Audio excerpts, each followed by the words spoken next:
What if you could dump stress and pressure and mental overload without talking to anyone about it? Most people carry pressure, but they carry it silently.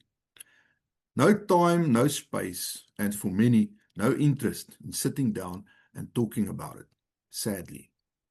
But what if there was a way to offload that mental weight quickly and privately and without saying a word? Today, we're diving into something very different. It's called the offload room. It's a structured, action-based experience designed to help high-functioning individuals reset under pressure. If you've ever felt overloaded, but you did not look for therapy, this conversation is for you. Today, we're talking to Dr. Kobus Pienaar. He's an organizational psychologist. He's also at the moment a loan operator student, and he is the founder of the Offload Room.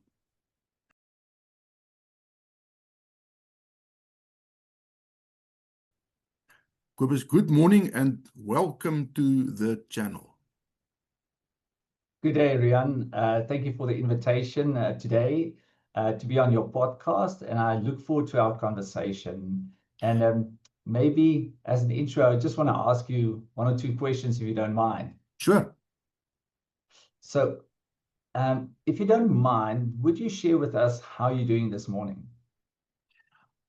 I'm actually doing decently well, to be honest. Better than last night emotionally, but I don't want to go so far as to say great, but I'm doing well. I'm doing fine. I'm in a fairly happy place.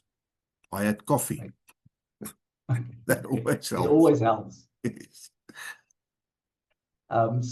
Thank you very much for that, because it's always interesting to hear how people respond when you're asking this question.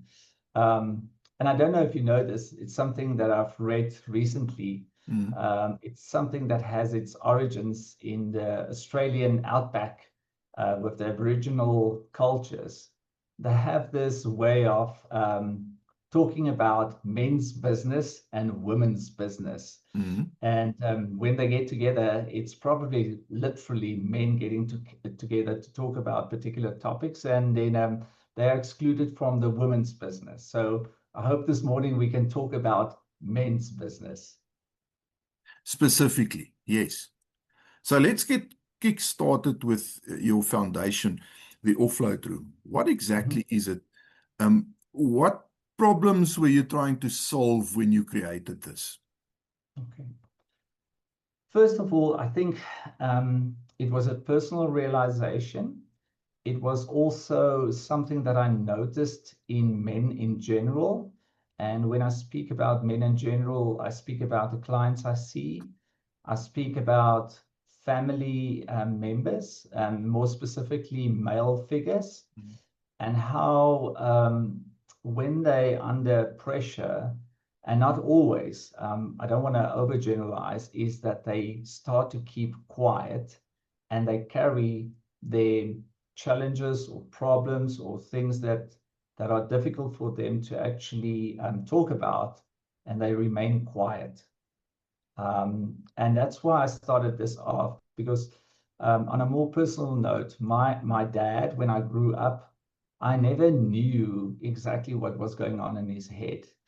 And I could also notice that there's something that happened today at work, something is off, but almost like in a stoic fashion, he would just keep quiet and he would just say it was okay, or he would say one word, it was a hard day.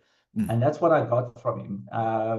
And I didn't have the language that I have today to actually dig a little bit deeper. Okay.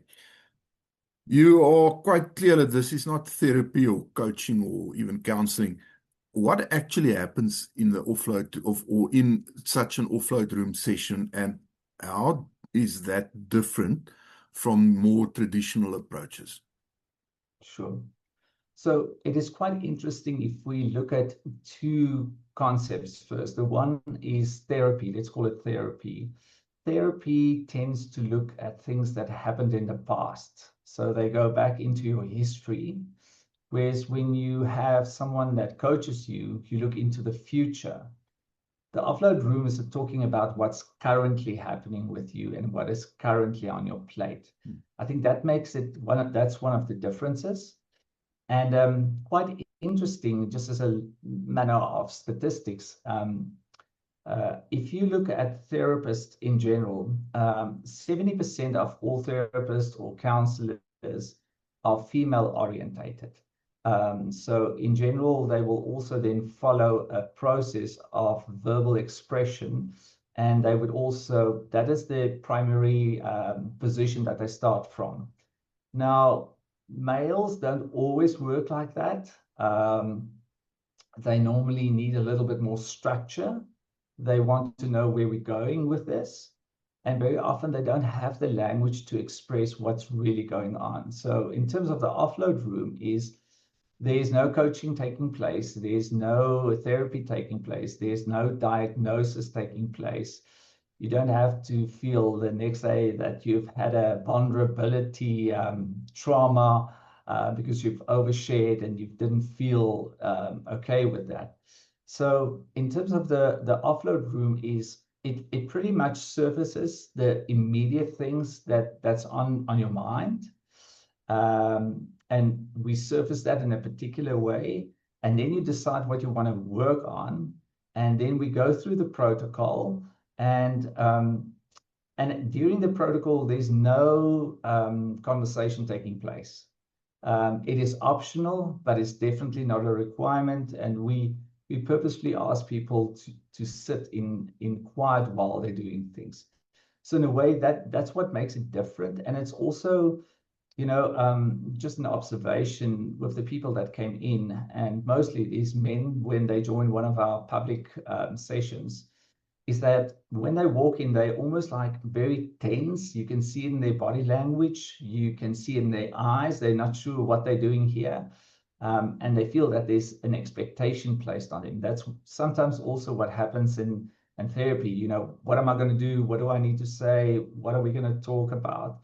Whereas with the offload room, you don't have to worry about those things because we're not going to go back into your years when you were younger. So we're not going back to any childhood stuff that sometimes happens in therapy. So we're just working with who you are at this moment with the things that are important to you.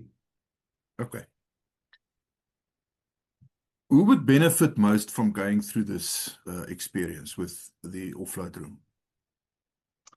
I think it's people that are interested in more of an action approach, where people feel that they come in, they're going to go through something, and there's a goal in the end. Very often with therapy, it's very open-ended. You don't know where you start, where you will end, because the process will take its own particular route. Mm-hmm. With the offload room, it's structured. And so who will benefit from this is people that love to talk, but they also get an opportunity to be quiet, to think about what's happening to them. And it's especially developed for people that don't want to talk about things. They want to process things, but they don't want to share it. They don't want to sit in a circle where they talk about their feelings.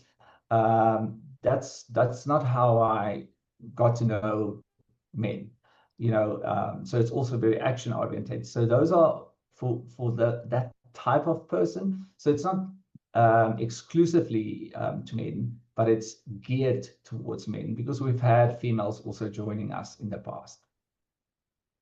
Can you walk us through some of the different ways that you can engage with the offload room, from your solo kit to live sessions and even corporate options? What does each of them offer? And when is the right time to choose the one that suits you best? I think it's a personal preference. So if I speak about the solo room, so it's something that you can do in your own time at home. When you have access to a computer, you can access the program and you don't have to move out of your house, literally. And some people prefer that option. When we speak about a live room, I've just touched on it earlier on. It's pretty much where men get together and they go through the protocol together. It's pretty much like the lone operator course, you know. I don't show up there on my own because I love being around other men and we're doing something together. So this is almost, and that's why we call it a live room. It happens in person. It gets facilitated by myself or any of the other facilitators that are accredited to do it. And then the corporate room is more for when for high pressured environments, especially where people deal with a lot of things. I don't know if you know this, but those people that take photographs and emergency personnel, they have some of the highest statistics when it comes to stress and trauma. So it could be for those environments, but it could also be in a corporate space where, you know, there's a team that's under pressure and they need to be very level-headed and clear in their mind about what's going to happen in the near future, and just to reset them so that they can operate from a place where they have a little bit more clarity. So that's also one of the things with the offload room. It gives you a lot of clarity about what's happening and what to do next. If I decide to do this, what do I get out of it in real terms once the session is done? What would you say changes mentally and emotionally, or even in how you perform afterwards? I think, well, I have to draw on feedback that we received from males. So the feedback that I'm going to give you is, so we have not a particular outcome. We just want to get people to a point. But some of the conversations subsequent the process, where people say is, it gave me clarity. I now know what I need to do. So it gives me next steps. Um, what people say is, I feel lighter when I walked out. Some of the comments were recently where I had an interview with two people, and they said is, we didn't have to talk about it. But as a consequence, it is different from therapy in that it's not, when therapy, he said, it feels like we're shuffling things around, whereas in the offload room, I know what I need to do next in terms of the pressure points that I experience, and to identify those. Because in a general therapy session, that's not how things work necessarily. If someone is watching this video now, and it's someone who is constantly feeling under pressure, emotional stress and stuff, but they not the type to talk about it, because, I mean, let's be honest, I think many of us, if not most, fall in that category. Why should they seriously consider trying the offload room? So I want to give you a little bit of a insight. It's not insight, but just a different angle to consider this. And I want to talk about our brains and how our brains work. And there's some interesting research that comes from, you know, research that have been done in neuropsychology. So I want to ask you to imagine that some people might know what the amygdala is. So it's one of the organs within your brain, and what it regulates is it's almost like a radar system. You observe threat. Now, if you think about, I don't know, 10,000 years ago, I don't know what the exact number is, the earlier men or species, they relied on their amygdala to say, hey, there's a threat here, and I need to do something. I need to run, I need to protect, I need to climb into a tree. And that's the purpose. But in the way and the place we find ourselves in the world, it is completely different. So I want you to imagine just a scenario is, and this is what we work with. It's, if you think about a funnel, we as more developed over the last couple of thousands of years, we have different stresses, and they are way more complicated than the general species early on. So I don't know. I want to ask you is, do you sometimes find yourself is where you worry what's going on in the macro international scene and how it impacts our local South African way of working? So it's almost this geopolitical stuff that's going on. There's stuff that's going on in South Africa. You have criminality, you have corruption. You don't know if you're going to lose your job. There's uncertainty. There's hypervigilance. You worry about conversations that you still need to have. There's stuff going on at home. And you also have to consider financial reality. So there's a lot of things that are happening for people. And I refer to this as cognitive loops that are running. And so if you do not do anything with these cognitive loads that sits in the back of your mind, it eats into your energy, it eats into your ability to be resilient because there's too much going on. Research from Oregon University indicated that at any given time, you can only think about 4 things simultaneously. You cannot process anything more than that. So regardless of the complexity of it, all of these things shift back into your head. It's not finished, but you can't deal with it right now. So the thing is almost, if I use another metaphor, it's like having 25 tabs open on your computer. Your system becomes slower the more things that are running actively. Now, in your brain, it's exactly the same. There's a lot of things that run actively at the back of your mind, although you think you're only dealing with this right now. And I think that that's something also to consider. So people would say, so why should I do this? The thing is, if you don't do this, you will pay the price. Whether you think you will pay a price or not, it will happen. So if you don't talk about it, you will pay the price. Or if you don't offload it, you will pay a price. And it shows up in different ways.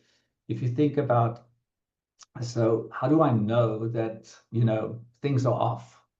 And that's where we always start off. How do you know that you need something? And I almost want to say our thoughts and our bodies gives us some indicators or red flags or signals. And just a little bit of statistics in terms of men. So one out of 4 males in South Africa is dealing with depression right now as we sit here. And almost 1 in 5 deals with anxiety. So if you just imagine, just for us, and I oversimplify this, you sit in a room or you're at a braai or you are with a group of men, one of them, if there's more than 5, probably there's going to be one that's experiencing depression as we speak, or 1 in 4, and 1 in 5. So they gauge around about 18% will work currently with anxiety, and I think the worst part of this is when people act on it, and some people don't act on it. But in extreme environments, it could actually lead to suicide. And why am I saying this? Our statistics in South Africa and globally shows that 3 out of 4 suicides are committed by men, not by females. Yeah. So it's a way of, you don't know, in the conversations which people have about why people commit suicide is because they feel they can't do anything. There's no one that they can talk to. They also have this image that they need to portray, that they're in control, that comes from our historical upbringing. You keep quiet, you just keep going on. Other indicators is people start to say they lose their joy, they feel numb, they feel flat, they feel, and a big thing, what is quite interesting is irritation. So men's depression shows up in different ways than female. So very often, if you have a short fuse and there's some irritation going on for you almost in a consistent way, it could actually be indication of depression. It's not that you're irritated. It's something deeper that lies beneath that. So I think if you don't deal with your, let's say, and that includes me with my stuff, I'm going to bleed on other people, as a metaphor to actually show that it will impact others. So we think when we keep quiet, it only impacts us, but it needs to have an outlet. And sometimes, unfortunately, the outlet is the people that we love and the people that's closest to us. As a final question, I want to just expand on what you just said, and I'm going to ask you a question this time. Seeing as how you started the conversation by asking me a question, I want to ask you a question now. What do you do to offload stress and pressure? Oh, wow. It has a bit of a backstory. And the backstory is, people would ask me, so Kobus, what do you do? What hobbies do you have? And then I had to admit I don't have anything. The only thing I'm doing is I'm working. But as I got older, I started realizing, the work that I do is quite impactful. It stresses me out. I also have the same type of stresses that every entrepreneur and every self-employed person has. So I'm not different in that way. And I started thinking about, and I also was so worried about what's happening in South Africa, specifically from a safety perspective, and constantly feel that I need to be vigilant what's happening around me. And I thought and what I started to realize, I feel out of control. Now, very often when you start to feel out of control, that's when your stress rise, right? So even if it's false control, if I just have a sense I can do something. Now, I realized that, if something had to happen to me, I would not know what to do. So started looking around, decided to also acquire a weapon, hand weapon.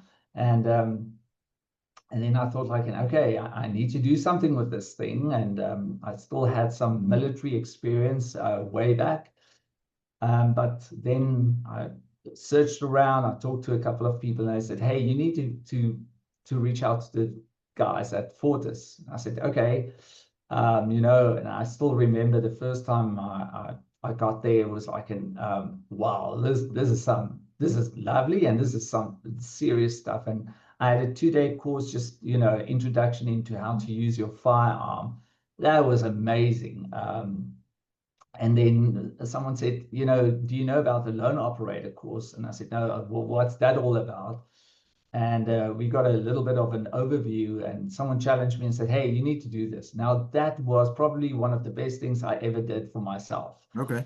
And the reason why is that, Riaan, is when I show up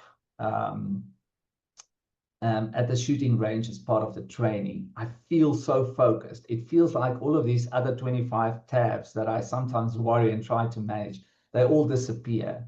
And it's this intense focus where there's no space for anything else. And I think that's what relates to the offload room as well. It's very specific. You do something, it is very organized, it is very structural, and you know where you're going. And I think that's also where the offload room also had its origins. How do we structure it for me?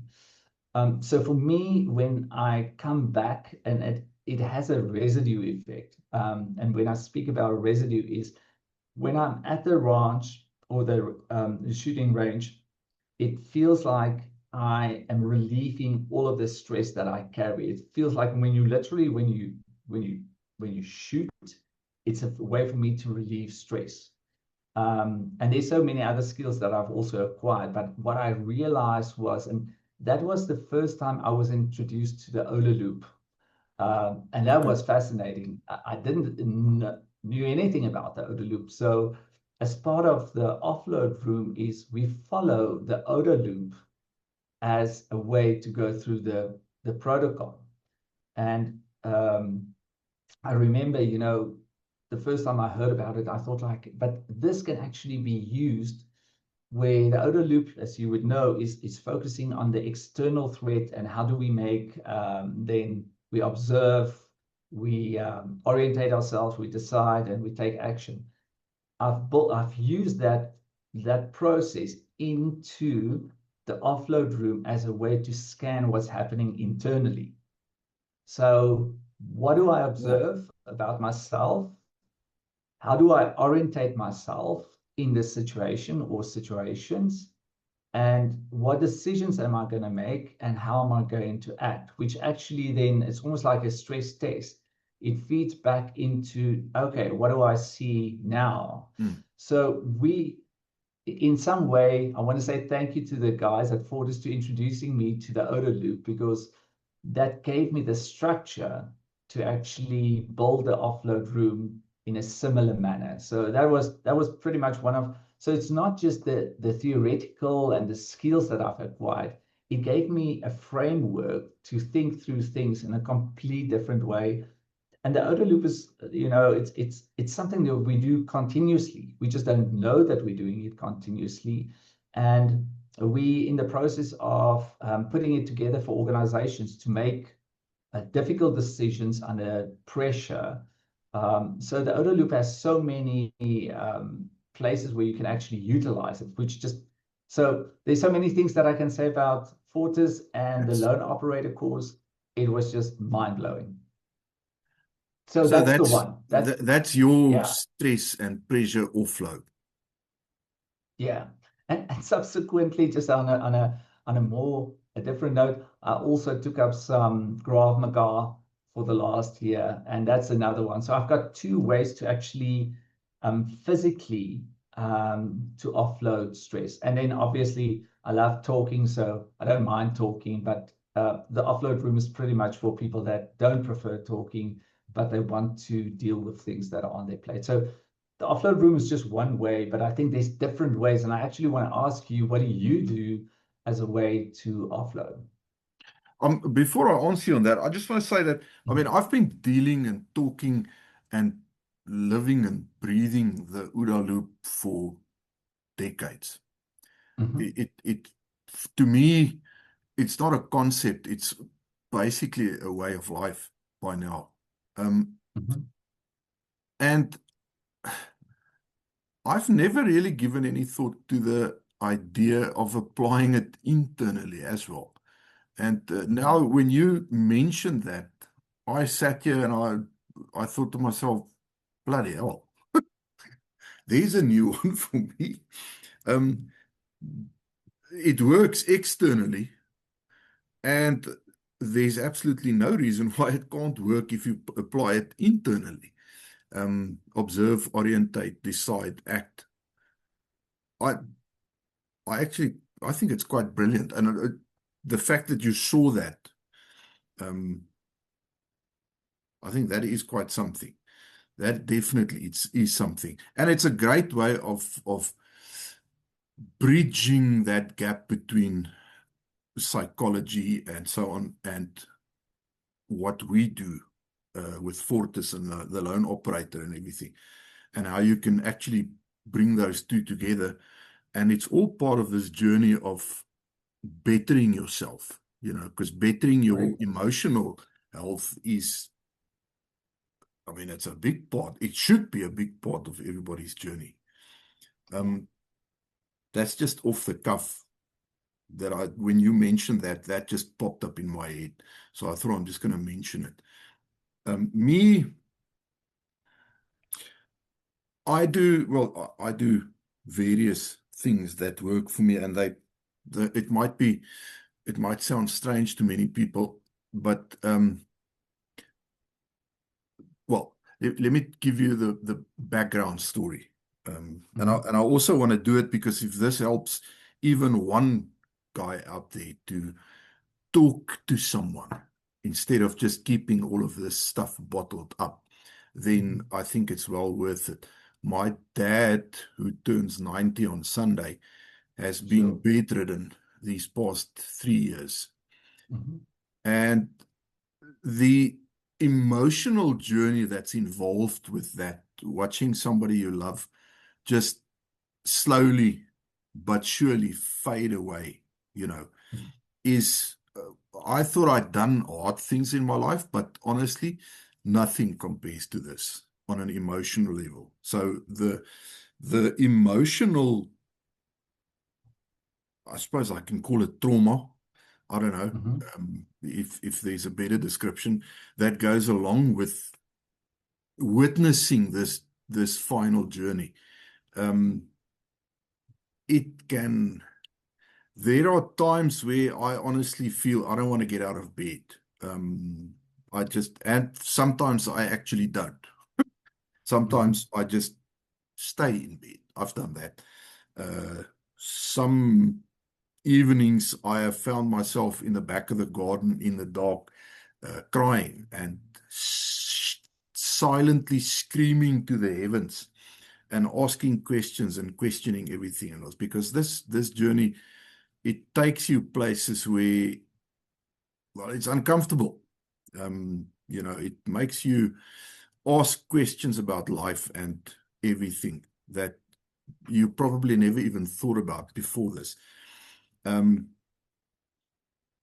and things that I do, it doesn't necessarily make the journey easier, but I think it makes it more, it makes the day-to-day stuff just a little bit easier to handle. I'm one of those crazy people who love to go and buy 80 kilos of ice, chuck it in a bath, and then sit in it. Um, Lots of people raise their eyebrows at that. I've been doing this for so long, probably, I don't know, maybe 10 years. Uh, I don't know for the viewers, if how many of you have heard of a guy by the name of Wim Hof. They talk about the Iceman Wim Hof.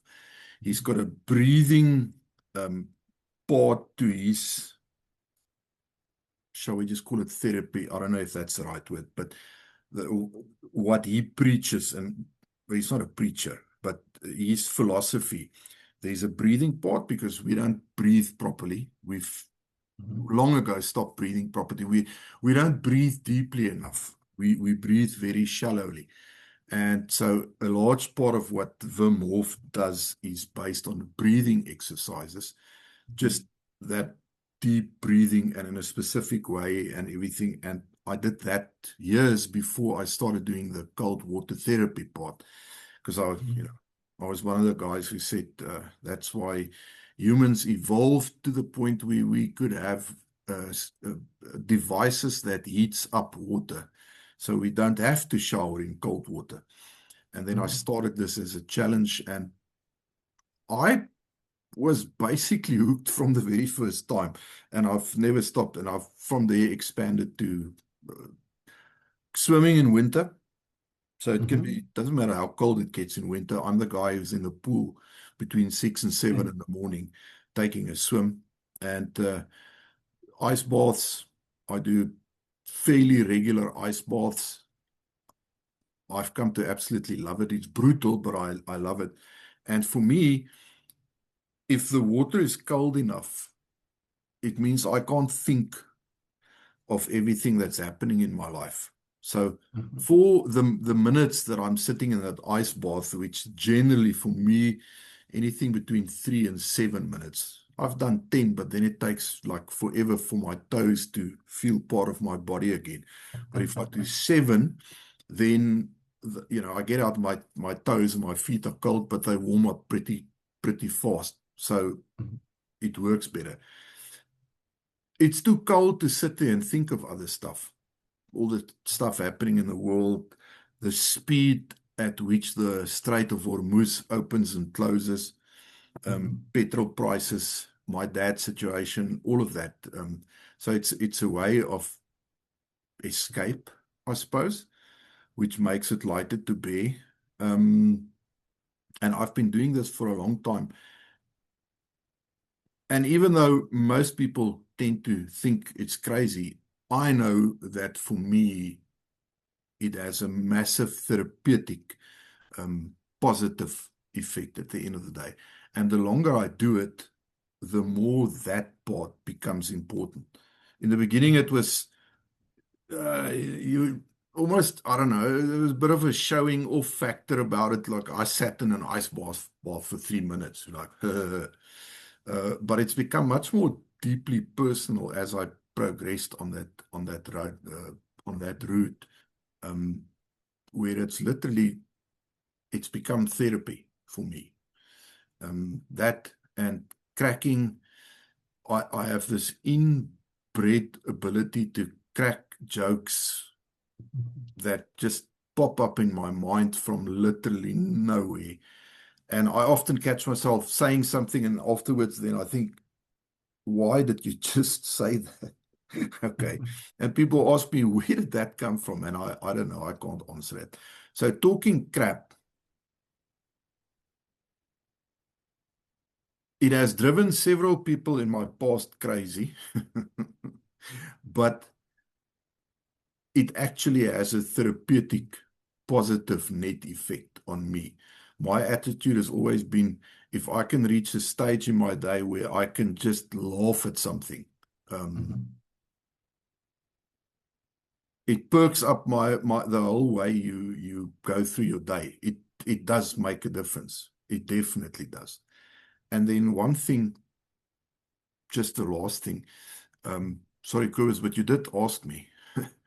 Just the last thing, I think a big lesson that I've learned in life is you can be the big, tough alpha male guy and talk about these things to somebody who you Yes. know will listen and just give you a shoulder, and just like Julius Caesar asked his friends, Romans, countrymen, lend me your ears. Somebody who will just lend you their ears. And I do have people like that in my life. I'm extremely blessed in that way. And with them, I can talk about these things. I can get that weight off my chest. They don't crucify me. They just listen. And life carries on, and it helps. It helps. It's worthwhile doing that. And I honestly think everyone should invest in having a person or more than one persons in life that you can talk to about your deepest fears and troubles. And if you're just having a completely shitty day, that you can just tell somebody and they will just pat you on the back and say, I know, but I'm with you. I'm feeling it too. It helps. It's worthwhile. Yeah. I maybe want to just reflect on just the last couple of minutes, which is really so interesting for me. First of all, the fact that you made yourself vulnerable, and me just listening to you, I got to learn more about you in how you think about the world, what you do. And it's helpful for me as well because it's something that I can consider. And as you correctly indicated, is find someone that could be a witness to you of what you're experiencing. And it's not someone that wants to try and fix you and say, no, you shouldn't do this. It's just someone that's actually listening to you, because sometimes we just need to hear ourselves. And I'm in full recognition of the emotional toll looking after your dad must have on you. I've been in a similar situation with both my mother and my father. It is definitely not easy. But as you correctly indicated, if you have people to talk to, what is sometimes for me worrisome is that men don't have a lot of people they can talk to. There's also research to show, two types of things. One is that if if you can identify three good people in your life that you can talk to at any stage, that's not going to try and change you, then you are very fortunate as a male, because some males don't have that. And with that is this idea of isolation. So when you isolate yourself, literally physically isolate, but also emotionally isolate, they compare that to as smoking 15 cigarettes a day. It has the same impact if you don't find a way. And I think there's different ways, like you've said, about the breathing and about the cold water. It's all things that have been researched, and it works. And I have something different. I also try and run when I'm not too lazy. That helps me. That's my therapy. That's how I need to be physical and have people that I can talk to. That's my ways. But these people are so uniquely different that they will find their own ways that they know this is very helpful. I think just coming back to your question, why the offload room is when you've tried everything and you still feel this weight sits in you, this might also be an option. I'm going to end it at that. Sure. If you're carrying more than you let on, you're not alone. Sometimes the solution is talking. Sometimes the solution is taking action. If this episode worked for you and it gave you something to think about, click the like button, hit the subscribe button, smash the bell icon so you can get notifications of new videos coming out, and also share this video with somebody who you think can also gain by listening to this conversation. If you're interested in any of the training offered under the Fortis and Loan Operator programs, there is always a link in the description below the video. Check that out, and we look forward to seeing you at a range one of these days. Cobus, thank you so much for joining us, and thank you so much for having this conversation with us. It is a big pleasure, and thank you for having me again, Riaan. I hope you have a wonderful day.